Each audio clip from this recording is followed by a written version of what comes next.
Welcome to another Moment with Terry Ann. Today, I want to talk a little bit about stopping that negative self-talk before it has a chance to utter another word. I don't know about you, but I can be very hard on myself. Whether conscious of it or not, my beliefs can sometimes be very damaging to my self-esteem. Unfortunately, these negative talking points in my head sometimes keep me stuck in a rut. Can you relate? A great psychologist, Albert Ellis, had many tokens of wisdom to pass around. One of his ideas centralized around these negative thoughts. He often referred to them as irrational beliefs. I want to share with you some steps that you and I can take to stop this vicious cycle and turn self-talk into words that support and encourage instead. Now, the first step to stopping negative self-talk is figuring out what is triggering the negative beliefs in the first place. Albert Ellis called these so-called triggers activating events. These can be everyday occurrences that happen to us or around us. Anything from having the boss or supervisor yell at you and take away your project to experiencing a run-in collision with a deer on a country road. These can be activating events. Are you in conflict with someone else? Did something not go your way? These are activating events. These are triggers. Further, triggers can also be incredibly personal to you and unique to your life. These are sometimes referred to as red flags.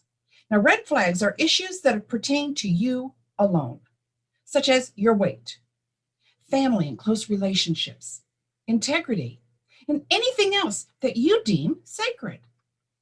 When these issues get raised, they immediately set off an alarm within you. These irrational beliefs are the real culprits behind why we get upset or angry at the triggers that we've just experienced, according to Albert Ellis. It's not the trigger itself, but the belief that causes the negative self-talk. Ellis claimed that these irrational beliefs are responsible for our emotional states, also known as the consequences of our beliefs. In this way, by identifying and then changing these beliefs, we can experience fewer emotional consequences. For example, let's look at this process. You just learned that you got turned down for a promotion at work.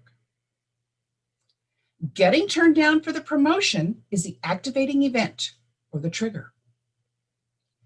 The underlying thoughts or irrational beliefs you might have could be, I'm never going to advance my career. My boss hates me. Or even, my boss is never fair to me. These beliefs or thoughts can lead to emotional consequences of sadness and depression. Now, the idea behind identifying these negative, irrational beliefs is so that you can do something to change them. You can change them by challenging the belief. This is a process of examining the truth and the reality around it and seeing that that is different from your belief. Now, in the prior example about losing the promotion, a series of questions can be asked to help you sort through the reality from the irrational beliefs. You want to challenge yourself by asking questions that are almost the opposite of your identified belief. Some of the challenge questions could be, what is the truth in this situation? Do I have evidence to support that my current beliefs are true? In the example above, are there times when my boss has been fair? Is it true that I'll never advance in my career? Or is this just a minor setback?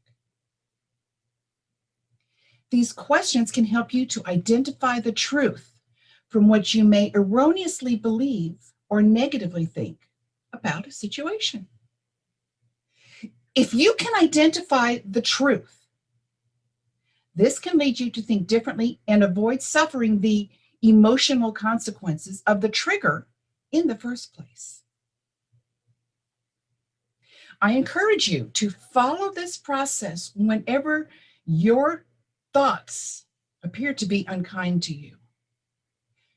Change your beliefs, and you'll find your self-talk becoming words of encouragement.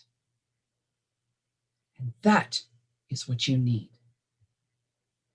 Until next time, Terry Ann Porter, Life Coach, TA. Speak the truth.